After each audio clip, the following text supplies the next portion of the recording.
The Lowe Post is brought to you by Goodyear, helping you discover the road ahead. Goodyear, more driven. And don't forget to download and subscribe to Fantasy Focus Football with Matthew Berry, Field, Yates, and Stefania Bell. They'll get you set for the push toward your fantasy football playoffs with waiver wire targets, weekly rankings, injury news. You can find Fantasy Focus Football wherever you get your podcasts. And now, the Lowe Post. Welcome to the Lowe Post podcast on a Thursday afternoon, a beautiful fall Thursday afternoon, where we are going to get some news in the next 24 to 48 hours about the NBA season. And we also got some news about Jrue Holiday being semi-available in trades. And to help us break it all down, our one and only insider, Mr. Bobby Marks. How are you doing? Hey, Zach. How are you? How am I? Is that a loaded question? How am I? Let's put it this way. Someone texted me this morning about Giannis Antetokounmpo and the likelihood he would sign the Supermax or some such thing. And the text was like, what do you think GA is going to do? Like capital G, capital A. And I was like, GA, well, it's going to be a close race. It seems like it's going to come down to the wire. I just like, it's just my brain's all screwed up, whatever. I know. We're thinking Georgia and he's thinking Giannis. Anyway, so, the union is going to have its player representatives vote tonight on the NBA's desired calendar for the season in a very complicated escrow system that, truthfully, I don't want to get into. No offense. I know you like the escrow system. I've never used the word escrow so much in my entire freaking life. All indications are the representatives who, after each of them consults with their teams, will vote yes. There will not, as I understand it, be a vote of the full player body. And if that happens, they still have to sort out the cap and the tax and all these other things. But it appears that we are on track for a December 22nd start and a wild next whatever amount of weeks to get there. Is there any reason not to believe this is true? No, I think, and you're right, we won't go into the full length of the escrow, but what's being proposed, if it's 18 or 20%, it's a no-brainer for the players. I think that's kind of one of the big sticking points, as well as the start of the season going December 22nd. They're not going to get whacked all at once. It's going to be, spread out over a couple of years. So someone was asked me what percentage would I give it that we're going at December 22nd. I said I would never start at 100, but I think we're probably at like 95%, right? I think it's just the obvious right now. Certainly everyone in the league is pretty confident. And look, the question everyone wants to ask you when something like this happens, it's the same thing that happened when the bubble restarted, is like, what kind of teams does this benefit? Does this benefit teams with continuity? Does this benefit teams that haven't played in 8 months? Does it benefit the teams that were just playing? Does it benefit teams that won't make a lot of roster changes? And the answer is, I have no freaking idea. Like, this is crazy. All of this is crazy, and it's going to be just sort of random. I don't know. Well, yeah, because we don't know what the schedule is going to be, right? We don't know if the league is going to give the Lakers a break a little bit. Yeah, of course they would be playing, probably on the 22nd and then on Christmas Day, but then maybe they space games out for them. Maybe we see more teams playing back-to-backs that haven't played since March. So I think what the schedule comes out, and that's another thing, like we still got to get, usually the schedule comes out in August, right? We're going to get everything. We're going to get everything all at once as far as how teams are, how these games are going to be, how they're going to be spaced out, and how it's going to impact. I think it's going to be interesting, too, is that probably some of the players that were injured, the Ben Simmons of the world that had gotten hurt in Orlando, probably thought they probably had an extra month to recover here. And Jonathan Isaac. Yeah, Jonathan Isaac's another one. And where are they going to be? And probably more Simmons, less Isaac. I think we probably won't see Isaac for a while. But where's Ben Simmons going to be when this thing gets going here? Well, let's talk about the schedule, actually, because that's interesting. I don't know exactly how it's going to break out, but I would suspect, all the talk that I've heard from inside every relevant party is we are going to have less travel, more stay in one place as much, and play a couple of games, or stay in the same region and play a couple of games. This is going to be a big deal because, if you end up playing your own division a hugely disproportionate amount of times, and in some cases there is still some sort of geographic alignment within divisions, right? It does, like the Atlantic division is all pretty close together. The Central division is all pretty close together. Think about what that team means for a team like Chicago, who desperately wants to get into that playoff race for the 8th seed. And by the way, we could talk about this too. The 8th seed might be the only playoff seed available for all these lower rung Eastern Conference teams. And they get to play the Central Division a whole bunch, which means you get spanked by the Bucks a lot of times. But you Pacers, you can compete against them. Detroit and Cleveland versus a team like, all the Atlantic Division teams are going to beat up on each other. So maybe it doesn't really matter that much because the Southeast Division is also not very good. But it could have, particularly in the West, too, and the West is loaded, it could have an impact. Well, yeah, if you look at the Clippers, the Lakers, right, Golden State, basically, if you're going to be playing these teams, let's say 6 times, maybe even more, there is going to be some disparity. Even Miami in the Southeast, you get Atlanta, Charlotte, and Washington, right? You can basically kind of feast off them. So it's going to be interesting how the schedule is going to be set.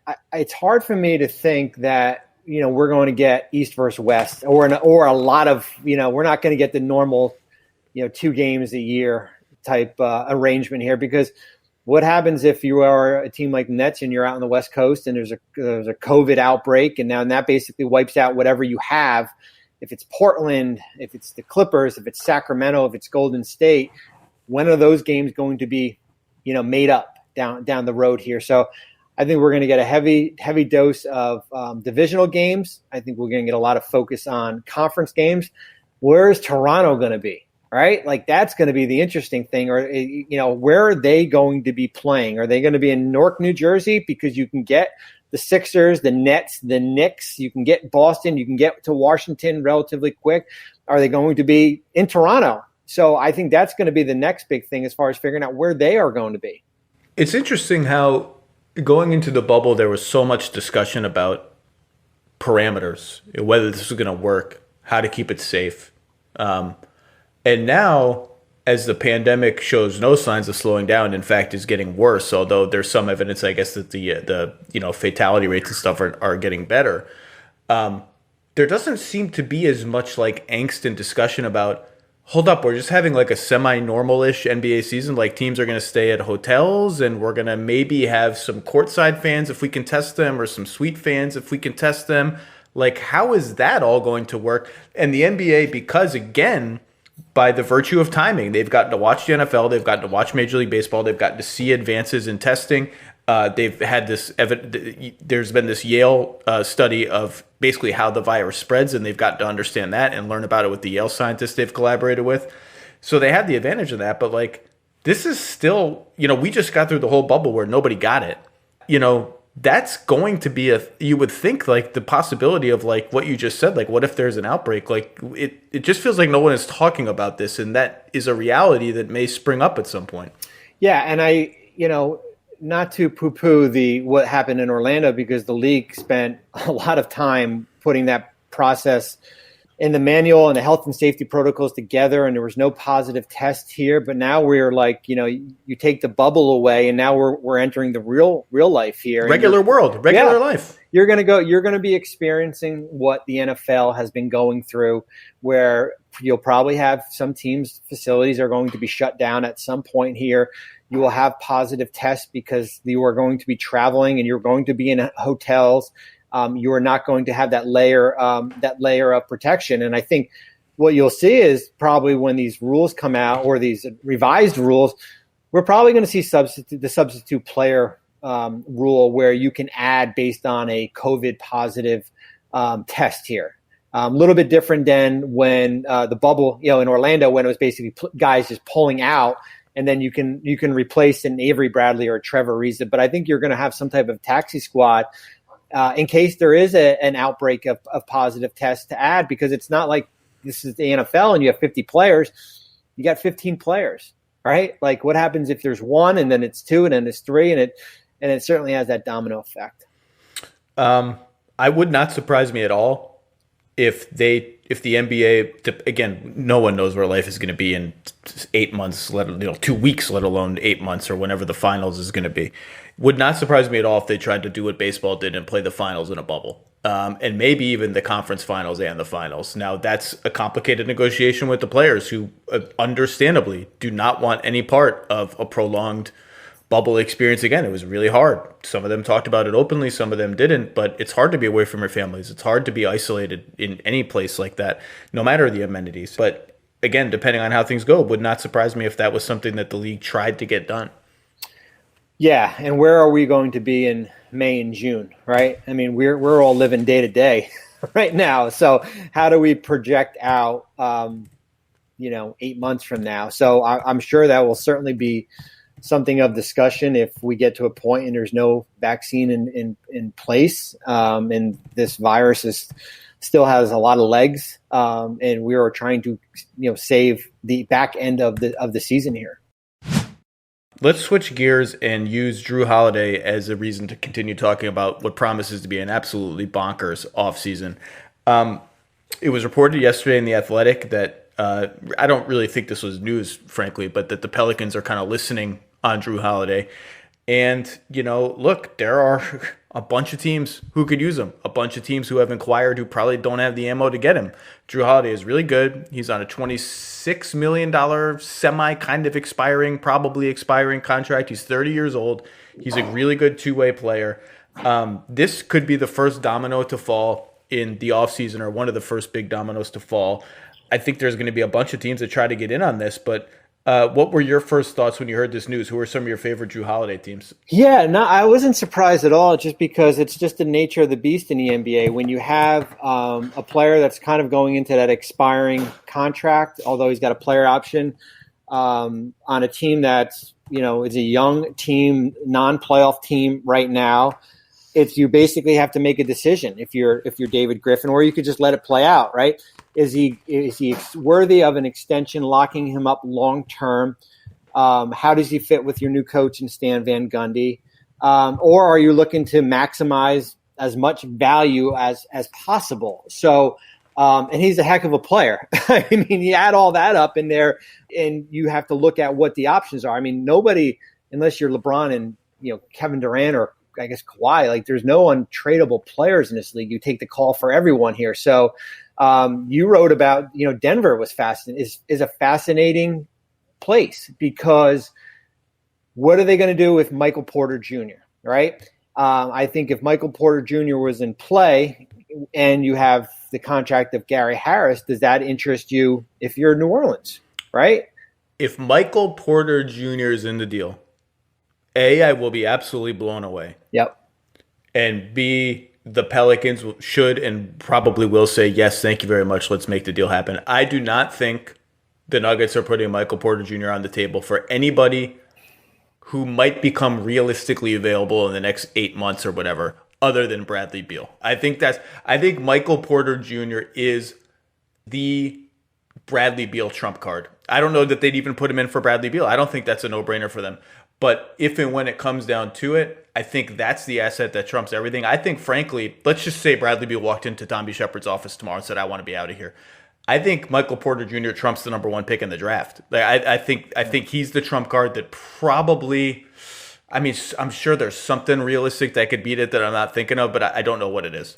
No, you're right. I mean, if you were Minnesota right now, this is just hypothetical. It's like, would you trade the number one pick for Michael Porter Jr.? You'd be like, yeah, I think I would, based that's on interesting. where. I didn't think. That's not a thing. Yeah, it's another way to look at it, right? It's just another way of. It's just another way of looking at it. So I think Denver is a fascinating team, and so if you take Porter Jr. out, what do you have left, right? So now you're looking at, besides your picks, which will probably be in the 20s, you've got Will Barton, who's got a player option for 21-22, and that's an interesting one. Everyone pencils in Gary Harris as the piece, and I get he's younger, so I get it. He's also coming off two just what the hell happened kind of seasons. Like, why not Will Barton? I think if I were David Griffin, I might also prefer Gary Harris, but Barton's name never comes up. I'm glad you brought it up. Yeah, I think probably Barton is just. Harris is just because of his salary, his number, right? I think when you're trying to match up the numbers here, but I think if I am New Orleans, what you basically go to the list and you rank as far as what the best asset and best player is going to be, and I think for me I would probably prefer Will Barton. I know he's coming off an injury, compared to where Gary Harris is. So Denver is an interesting team. Brooklyn, of course, is an interesting team just because they've got Karis LeVert, they've got Jared Allen, they've got their own picks. They've got a Philly pick this year. We'll see what happens with Spencer Dinwiddie, who's got a player option and is likely going to opt out. And I think if you're Spencer Dinwiddie, you probably are looking to maximize your value in 21. So that's another team that's interesting because if you're New Orleans, Zach, and Brooklyn comes to you with Karis LeVert and, let's say some fillers, what would your response be to that? Well, let's zoom out first.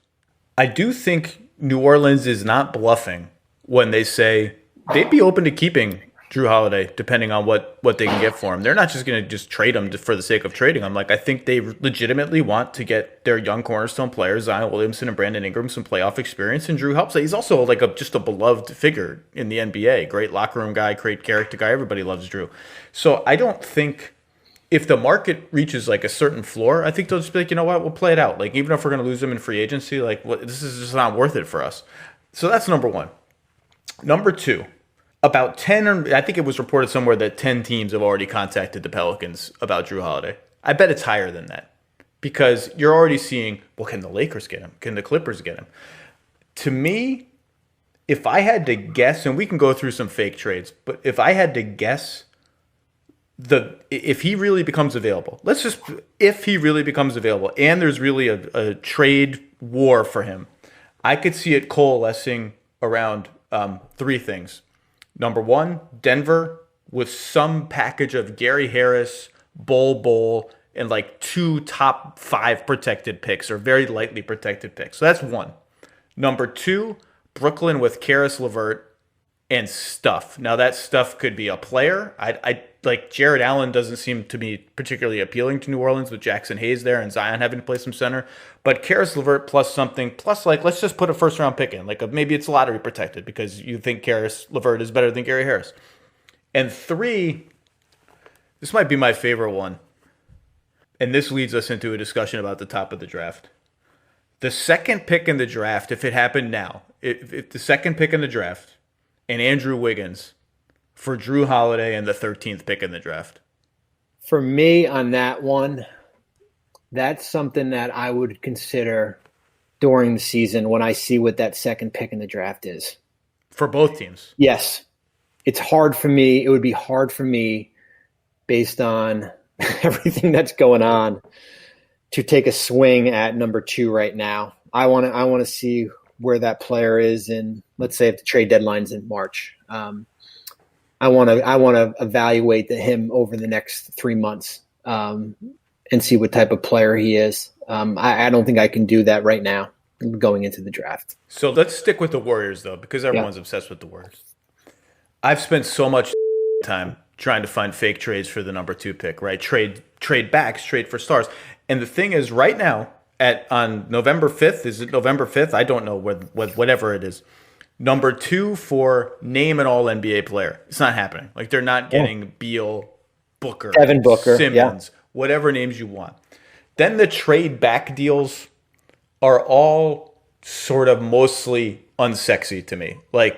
We've gone through all of them. They're just they help your current team a little bit because you get a veteran, but you sacrifice a lot of draft equity. It just is not I haven't found one that I think is both realistic and worth the Golden State's while. Drew Holiday is really interesting because in my gut, if I'm the Warriors, I do not give up the number 2 pick for Drew Holiday by himself. Okay? And that sounds weird because Drew Holiday's really freaking good, and if the Warriors got him, they'd have a logjam of guards, whatever. Talent is talent. They'd be really, really good. They're already really good. They'd be even better. And they're trying to win a championship. I just think even in a draft that people are kind of down on the guys at the top, this and that, the number 2 pick is such a precious chance, such a rare chance for a dynastic team, and that's what the Warriors still are, to basically do what the Spurs did with Kawhi Leonard, except you are drafting at a place where it's much more reasonable to get a star talent at number 2. It's so precious and so rare that I can't trade it for even someone as good as Drew Holiday because he's a tier below the guys we just mentioned before. He's 30, so he's not a bridge to anywhere to me. He's about as old as my core guys. And he's again, he's never made an all NBA team. Like, he's really good. I just can't give up the number 2 pick alone for that, which is why if I get 13 back and I give you Wiggins, which I have to do anyway to match salaries, Drew Holiday's too big for my trade exception. And I've seen John Hollinger, our old friend, throw in the Minnesota pick that the Warriors have next season. I think that Minnesota pick, Jackson, is more valuable than number 2. Well, here's the thing. There's no way they're trading both of those picks in any deal for Drew Holiday. 0% chance. I shouldn't say 0. 2% chance, even if you get Redick back. So I just think they're not trading both of those picks without. That's their chance at a bridge player. They're not sacrificing both chances at a bridge player. Maybe they can talk themselves into exactly what you just said. The Minnesota pick is going to be just as good of a chance to find that bridge player. Drew Holiday is really good. If we get off of Wiggins, which do they think of Andrew Wiggins that way? Maybe they don't. I mean, Andrew Wiggins is a wildly divisive player in the NBA. And get the 13th pick back. And maybe this is one of those drafts where to us 13 is as good as 6 or 8 or 5. Like, just simplifying it to 2 and Wiggins for Holiday and 13, I think that's one that we have a lot of meetings about. Let's put it that way. Yeah, I mean, that's where you're bringing in your head of scouting. and I'm asking you, how good can James Wiseman or Anthony Edwards or LaMelo Ball or any of these guys, where are they, 2 years from now or a year from now? It's funny, Zach, I did a study, I got excited when I was seeing all these touchscreens on CNN and all these things. So I said, you know what? I'm going to do a study of color-coordinated draft picks. And what I did was I took the last 20 years and I broke these guys down by tiers. You know what the number 2 pick has produced in the last 20 years? Well, the number 2 has been cursed like a Horcrux for like a while now. So I'm very interested to hear. Yeah, it's produced 5 players, that 1 player who was a franchise player and 4 that were considered an all-star player. And that's it. 5 out of 20. But if you look at number 2, less is number 2, and just like you get a pick in this range, like I bet number 3, the return might be even better than number 2, or number 4 might be, if you just look for an isolated 15-year sample size, 2 or 3 really awful misses at number 2 can skew those numbers. Like, it's still massively valuable, but it's not the number 1 pick. The number 1 pick is a crown jewel all of its own, and maybe not this year, but on average, the number 1 pick is like exponentially more valuable than number 3 and even number 2. Yeah, the number 1 pick out of the last 20 years, 16 out of the 20 players are starter level plus, right? Like that's a pretty good number. I mean, 9 are all NBA / franchise. So it's a solid sample. And yeah, I get it. I agree with you that there's been some really bad misses at number 2. So I think it's a discussion that you have. And I think it's, as I said, when we started it, it's something that you better trust your scouting department as far as where they think that player who you have as your number 2 guy on the board or number 1 guy on the board, where you think he's going to be 2 or 3 years. Because what happens is that Holiday probably opts out. Maybe we'll see where the cap comes in the luxury tax in 2021 and then beyond. And then you're going to pay, right? Then you're going to pay that player a substantial amount because you are not going to let him go considering what you just gave up. This trade might be one where both teams have a hard time swallowing and making it, because to me, if I'm the Pelicans, depending on what I think of the draft, right? And I don't know what they think of the top 3 in the draft. That number 2 pick is probably going to trump anything else I can get as a singular asset for Drew Holiday. It trumps Gary Harris. It trumps Karis LeVert, I think. And if that's the case, I've got to think hard about it. Even if I don't want Wiggins, and Wiggins is not a good fit with Ingram or Zion Williamson. Maybe I reroute Wiggins down the line. Like, these are problems you can solve later. If I'm Golden State, I may get to go time on that trade and say, boy, number 13. I mean, you can look in your database right now. What's the average return for number 13? I'll tell you what it probably is. Back-end rotation guy. Yeah. Now, you may have a guy you think at 13 is going to be your Kawhi Leonard or Kawhi Leonard's unrealistic, but your whoever, really good starter, maybe. And Drew Holiday, just like you said, is 30 on an expiring contract, and I'm going to have to pay him a lot of money starting next season. I wonder if both teams end up saying no to that. But that's the best Warriors Drew Holiday trade that I could come up with. It's just really hard to find a way for the Warriors to move the number 2 pick and get everything they want for it. Yeah, I mean, especially if we're taking, if we're not adding that Minnesota pick to the equation, right? I mean, there's someone within the league today texted me, "Hey, there's a little bit of buzz about number 2 to San Antonio for LaMarcus Aldridge and number 11, and obviously there have to be salary going out." Yeah, and my response was, that's crazy. The Warriors should not do that. Like, you don't trade the number 2 pick for LaMarcus Aldridge. And I don't care if you're getting number 11. And to be clear, when I heard there was buzz about it, I started checking around. I don't think that's a real thing that the Warriors would do. But, like, this is the kind of, like, I just haven't found anything that moves me as the Warriors to trade that pick. Drew Holiday comes pretty close as a veteran player. It still hurts, though. No, you're right. I mean, I actually like when we did the podcast a couple of weeks ago, I liked your Sacramento proposal a lot better than what that San Antonio one. At least with two guys. I said I like my Kings one better, which, to be clear, was number 2 to Sacramento, who has number 12, which is a Kings pick, Nemanja Bjelica, Rashawn Holmes, and a top 5 protected future Kings pick, which is like a protected future Kings pick. The Kings screw everything up. Like, you're going to do that. Like, your biggest worry about that might be you don't get it because they're going to be picking so high in the draft. But I don't think they're going to do that. And I understand, because this is the number 2 pick. It's such a precious chance. And Bjelica is expiring and Holmes is expiring. And in the end, they're just guys. They're just 5th starters, off the bench guys. And number 12 is just a guy usually. And I get it. But I think this one made me pause in my tracks today and think hard about it. Let's talk about LeVert. Because I do think, again, I could see this coalescing around the Denver offer that I mentioned, the Warriors deal that I just mentioned, and something revolving around Caris LeVert, i.e. Caris LeVert becomes the single best present-day player you can get for Drew Holiday. What do you think of that? Does either team do it? What's your temperature take?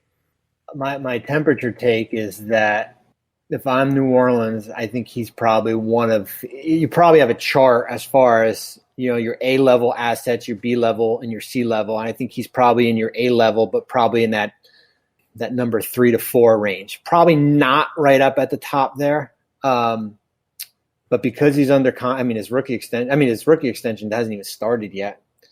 And you got him for 3 years, 51 on a really good deal. I mean, that's a good number. Yeah, I think that's something that I would think long and hard about. And I think if you're Brooklyn, how does LeVert play with a healthy Kyrie Irving? How does Drew Holiday play with Kyrie? And then it goes back to the, and I think if you're in the Nets, there's no qualms that you're going to pay the guy. So that's something I found New Orleans. I would certainly I would put that up high on my list of trades. That's the one. That's a meeting where the Nets love LeVert. They've put so much institutional equity into helping him develop. They love him as a person and as a player. They've watched him come back from these devastating injuries, both in college and in the pros when he landed on his foot in Minnesota. They just love the guy, and he's a really good player. And I actually think some of the fit issues that people have brought up with Kevin Durant and Kyrie Irving are a little overblown. Like, he's about as good of a shooter as Drew Holiday by the numbers. People focus on the fact that he hasn't shot spot-up threes as well as he's shot pull-up threes. My take on that could be, if he's shooting like 38% on pull-up threes, like, that's actually encouraging to me. I think he's going to become a better spot-up three-point shooter. That doesn't really make a lot of sense to me, that he's like at 29 and 31 on catch-and-shoot threes. But because of his defense, and if you're going to play Kevin Durant at center, Kevin Durant's a great defensive player the Kevin Durant we saw pre-injury, but you're still going to need great perimeter defense because that's a small lineup. And I do think the Nets are going to toy with that lineup, maybe more than toy with it. I think they're going to try to use it a lot. You're going to need good perimeter defense, and Drew Holiday checks that box as in bold, magic marker as much as anybody in the league. That's one where we have a lot of heart to hearts if I'm Sean Marks in his front office. And on the other side of it is like people just aren't asking like, well, what does New Orleans want? I actually don't really have a feel for what New Orleans wants. Maybe they just want like 4 draft picks. Maybe that's what they want more than a young veteran player like Karras. I don't think LeVert's a great fit, frankly, for Ingram and Zion Williamson. But talent is also talent, and again, you can figure out some of these things later. That's a tough one, but I could see this landing where LeVert is the best player they can get for the best present day player they can get for Jrue Holiday. Yeah, I agree, and I think if now you bring in Stan Van Gundy into the equation also, right? So this is not a complete like rebuild in New Orleans. I think it's far from it. So you remove Holiday. It's like when you go through the trade process here, we always say like you got to check each box, right? Young player, controllable contract, draft pick, expiring contract. You kind of mixed all that in, and how do you get 2 out of 3 of those, right? How do you get a young player on a controllable contract and a draft pick out of that and still be competitive without really like wiping it clean? I mean, that's where you're looking at. And if they don't love LeVert, and I don't know that they do, I don't know that they don't, but if they don't love him, Gary Harris and Bol, and you throw me a bounty of draft picks, that might be, the draft picks just aren't going to be very good if they're Denver's own picks. I mean, that team is slated to be really good for a long time. So you're really betting on some improbable event that makes those picks in 1 year better than they appear to be. That might be the best you can get. I mean, there'll be other teams that try to get involved. I think Atlanta would look at flipping its 6th overall pick in this draft for Jrue Holiday. I don't really think that lights my fire if I'm David Griffin, but maybe it does. There's been some, like maybe Miami. I just don't see that at all because I don't see them throwing Tyler Hero into a Jrue Holiday deal. Tyler Hero, to me, is the way I talked about that number 2 pick for the Warriors. If I'm trading him at all, it's for a super duper star, not quite Jrue Holiday. There's been a lot of Dallas noise. Like Dallas just says noise about Dallas. They're hunting. Like, do you see any path to Jrue Holiday for them? I don't, especially with those 2 picks going out to New York. So you were basically restricted as far as from a draft standpoint. And if you certainly take Luka off and Porzingis, right? You have a nice set of role players on good contracts. Like, so what does that actually? Well, they have the 18th pick. Right. And they have 31, right? Yeah, Golden State second round pick. I think Dallas is going to try to get involved. Like, I bet they're one of the teams that's already contacted the Pelicans about Jrue Holiday because, again, he's an expiring. So if Giannis decides I want to go to Dallas in the offseason, well, it's fine. You can let Jrue Holiday walk. You haven't sacrificed any cap room. You've had a really good season, presumably, because you traded for him. I get that. I just don't see enough there, even with all the draft equity. A guy who's similar in terms of being an expiring, that if he became available, I could see Dallas trying to throw some stuff at is Oladipo. Because Oladipo, people right now, sight unseen, or last time we saw him was in the bubble, not looking very good, are like wildly uncertain about what he is going forward as a player. Like, is he a star? Is he an all-star? Is he just a guy? Is he like an average starter? We don't know.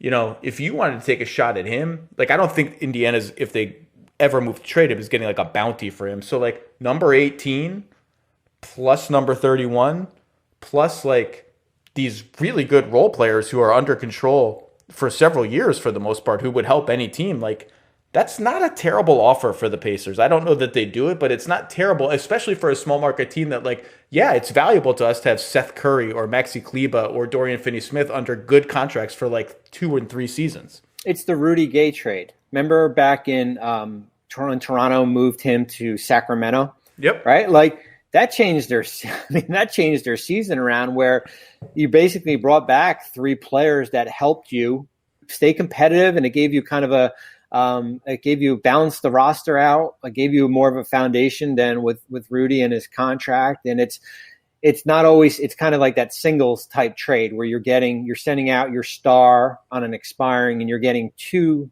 to 3 serviceable players that fit your puzzle, right? That's kind of like that type of trade. lot of Lakers Clippers stuff. Yeah, I don't see it. I don't see it, Zach. I mean, like the Lakers, like I get it. They're linked to a lot of different things, but LeBron, AD off the board.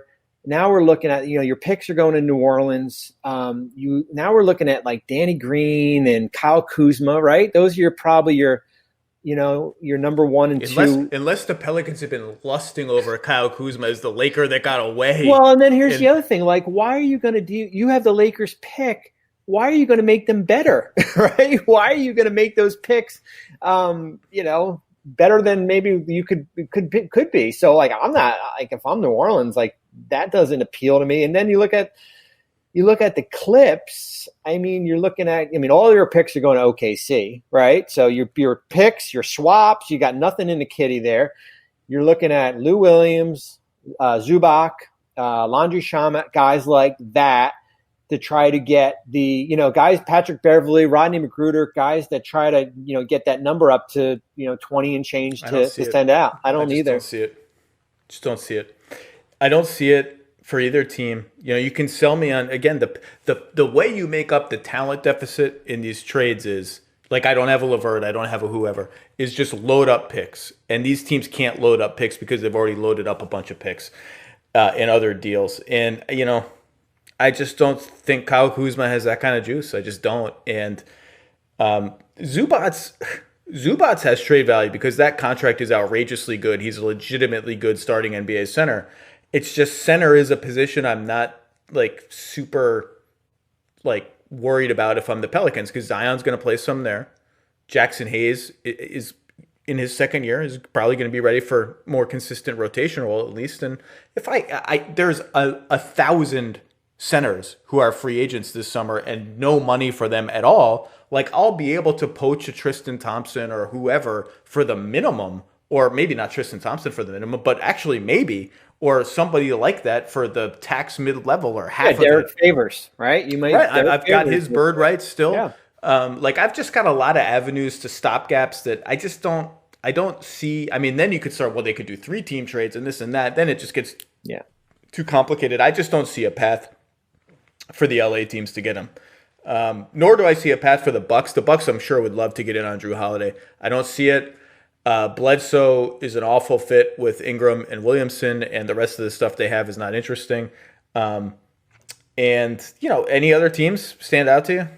No, I mean, we hit on them all. I mean, that's kind of what it's like your process of elimination, right? Like you just eliminate the teams that he would he would likely not re-sign with, right? So you take out teams like probably, the Detroits of the world, the Charlottes of the world who don't need a guard, who are not going to give up the house for him. I mean, that's kind of what we went through, the Denvers, the Brooklyns. That is kind of where your focus is. Does Philadelphia take a shot with Josh Richardson? You got to put Thibault in. Has to be in. Yeah. Zaire Smith, a future for. I mean, you're giving up all your youth, but I just don't see Daryl doing that. I don't see. It's too soon on the job for him. He'd be a great fit there. I don't see New Orleans touching Horford or Tobias Harris. I don't see that as like a big first move for the Sixers. Am I anything there? Yeah, there's like besides the Richardson contract, there's not another like $12 million guy. Yeah. Right? It's almost like what Boston's probably going to go through with, besides Marcus Smart's number, like they're so top heavy in contracts. There's like he's really their only guy. So when you start with Richardson, Thibault, Smith, Mike Scott, right? Like you just like you're getting to like $18-19 million. You're still a little bit short. How do you get up to there without one of your bigger contracts? All right. Well, I'm out of Drew Holiday trades. I would love to be a fly on the wall in the Warriors. There is no war room. Maybe there is a war. I can't keep track of who's like going to the office and their virtual room. How about their virtual room? Yeah, maybe I could hack into it somehow. That'd be exciting. We'd be doing this podcast from Leavenworth. Yeah. I guess I shouldn't joke about. I guess I shouldn't joke about that.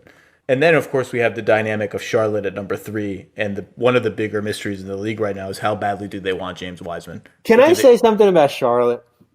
And the city, no, the people, the food. What do you want to talk about? The team.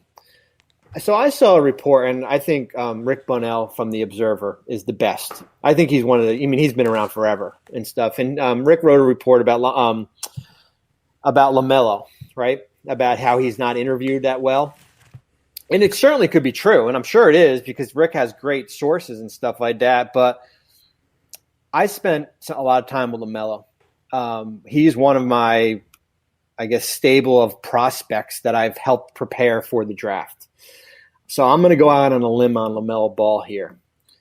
He is a 18, 19-year-old kid who has not had much structure in his life, but loves to play basketball, right? That is one thing you cannot take away from this kid, that he loves to play basketball. So I get it. Maybe he didn't interview well with Charlotte, and maybe he didn't want to be there and stuff like that. But I don't think there's, certainly you can do your game study on him, but from a personality standpoint, I don't think there's a risk at all if Charlotte takes him at 3 that this kid's going to come here and be a pain in what there. Interesting. So what does prepare him for the draft mean? You know what? So I've had the opportunity, and it's been about 4 years, so post Nets life, where I work with prospects as far as how they interview. And it started with Jason Tatum and Jonathan Isaac, 3 years ago or 4 years ago. And this year it's been about 45 players. And we sit down and we go through an hour and a half mock interview, basically 50 questions, rapid fire on everything. And it's just to put these players in a comfort level when they do meet with teams. And I'm not afraid to call them out if I think they're acting like a you-know-what. But it's more of just I call it the open book on their life from chapter 1 to 20. And it's basically just telling the truth about everything that's happened in your life. And I had the opportunity, with LaMelo here, and I had no idea. I had never met the kid before, but I liked him. I mean, I liked him because there's a lot of joy about playing the game. He's not treating it like a job here.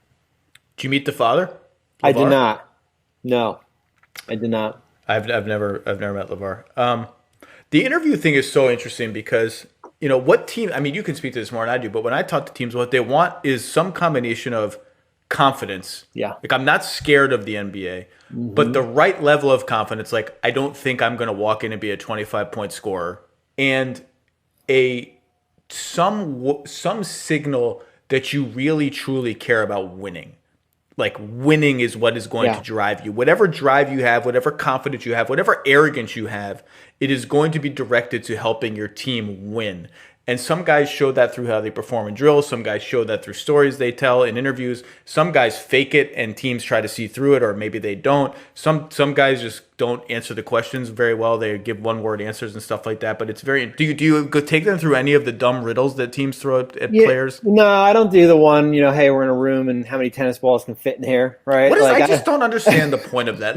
Yes, you're testing their creative thinking. I think Daryl was a Daryl one in Houston. If you asked me how many golf balls could fit in this office, I would be like, I don't know, 50,000. I mean, I literally have no idea. One question, Zach, that prospects are really naive about is the G League. And what I ask them is, unless you are the number 1 or 2 pick, there will probably be a time where you spend in the G League, right? And if I am the general manager and I'm asking and I'm saying, hey, we're going on a road trip and we've got 4 and 5 nights and I don't have playing time, what's your response going to be when I say, you got to go to the G League? And they're all over the place, right? What's the G League? Can you talk to me about it? I've had some prospects say, well, don't draft me. And then I got to pause the interview and say, wait a minute here. All right, now I'm talking to you as an advisor, not as a, team. And it's a lot of it is educating these players about the G League and how guys like Fred VanVleet and Pascal Siakam and Duncan Robinson and Kendrick Nunn have paid their dues and kind of where they are right now. That's really interesting. It's really interesting. We could do a whole podcast on it.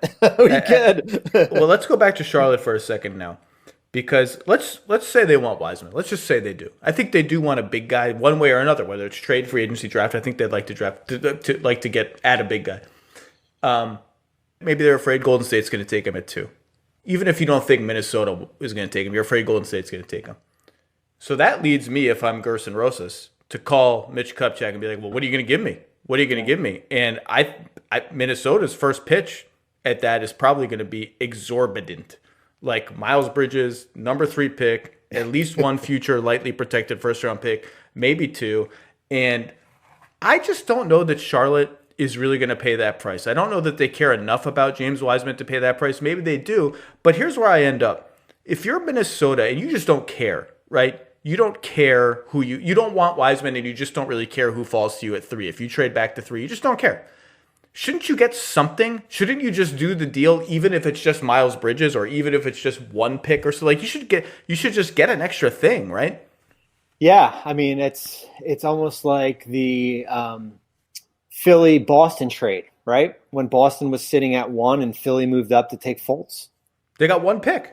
And they got the Sacramento pick. Yeah, which ended up being number 13 or something like that. Yeah, and so if you're a minute, so if you're a minute, and knowing Gerson, like they'll ask for a lot. I mean, it's the Daryl Morey school of executives that you ask for a lot, and if you move from 1 to 3, and you think that your player that you like at 1 is going to be there, then you move back in a draft, and at least you get something. Can I ask you a question about one team that we haven't talked about yet? Sure. It's definitely one of my 3 or 4 most intriguing teams of the coming offseason.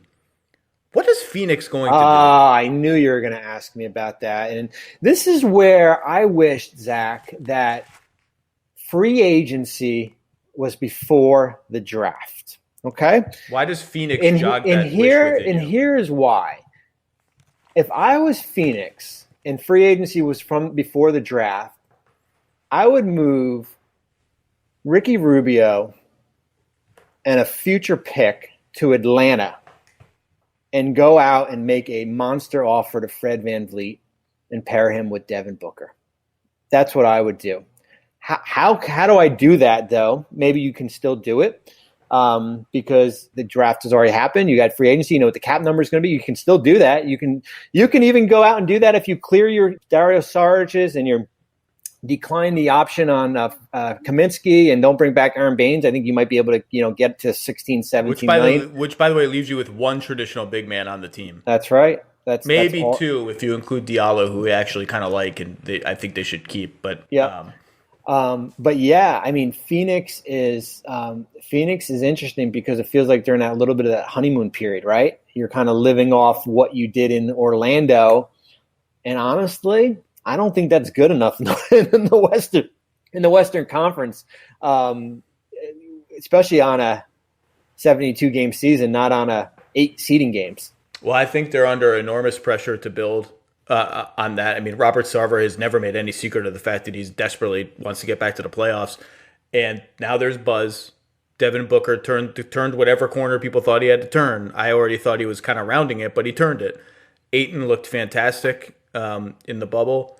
Cam Johnson as a stretch 4 was great. They didn't even have Kelly Oubre. I just think that they are in a position to do lots of different things. So if what you just said, if they just renounce Saric, and by the way, halfway through last season, it looked like, of course, they're going to renounce Saric. Then in the bubble, he becomes a hugely valuable. He found his role. Stretch 5 off the bench. Baines was, remember, we're not that long away from the halcyon days of, is Aaron Baines better than DeAndre Ayton? Should Aaron Baines just be the permanent starter here? Like, that's how good he was at the start of last season. Kaminsky, I could take or leave. If they just do that and keep Rubio, they can get to like 17 million in cap room or 15 million in cap room or something like that. The reason why Rubio is a hot name right now is exactly what you just mentioned. If they want to do something big, they can get off of him and have lots of cap room. And I keep looking at the name Kelly Oubre. Yeah. As just such an interesting name this offseason because if they moved him, I think a lot of contending teams would view him as a valuable player, like a 3-ish and D wing. Okay. 3 is not quite consistent, but he can score it. I think they'd view him as a valuable player, and in doing so, you could clear off his salary and open up lots of different possibilities. And again, they didn't even have him in the bubble in between Bridges and Cam Johnson. It didn't look like they missed him all that much.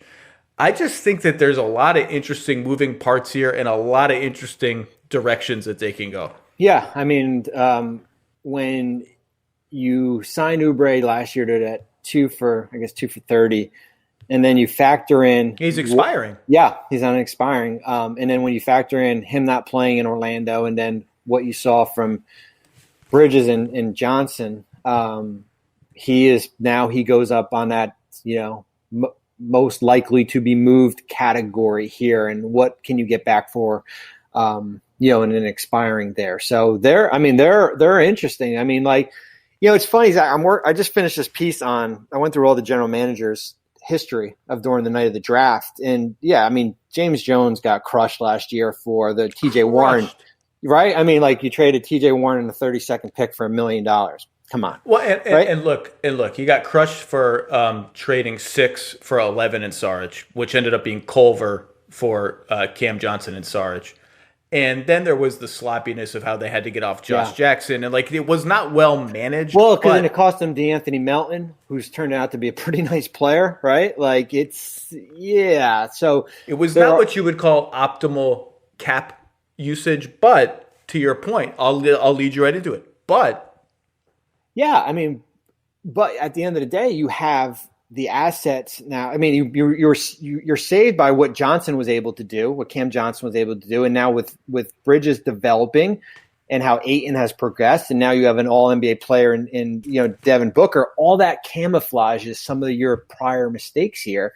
So now you're sitting in this you're kind of at that crossroads, right? You're you see where the top 8 is going to be, but you also know where you can be in the bottom 6 in the Western Conference. And they also have the 10th pick in the draft. That's right. Because despite going 8-0 in the bubble, the league kind of froze the lottery stuff, and so they're picking pretty high for a team that showed maybe. I mean, there's a lot of debate within the league about how much of that was real and how much of it was a little bit of fool's gold. And they had a couple games I remember where the other team sat some people or sat at least one key person or was without a key person, but it looked real, not totally real. I don't think they're going to win 60 games or something, but it looked like they're going to be a team that should fight to make the playoffs, even in a loaded Western Conference next year. They just have a lot of tools to play with, a lot of directions they go. I just hope they're careful. A couple of podcasts ago, I said they're my sneaky favorite Chris Paul destination. Yeah. And Chris Paul's only got 2 years left. That's not super, it's a lot of money. But you could talk me into it. Phoenix, let's make the playoffs. Let's have some fun. Look what he just did in Oklahoma City with a clearly inferior roster. I mean, I shouldn't say that. Oklahoma City had a good starting 5, just not a lot of depth. But you bring him to Phoenix, if he plays like that, he just made All NBA. That's a real team. A couple people have mentioned, is that maybe a Danilo Gallinari sign and trade destination? That's interesting. I guess he's an upgrade. They looked fine with Cam Johnson as a stretch 4, but I guess maybe you'd like a little more size. I don't know. Gallo kind of looked not great in the playoffs, and his defense is in. I just hope whatever they do, it's not so irrationally exuberant. Don't give me flashbacks to Phoenix signed Tyson Chandler. What happened? What's going on here?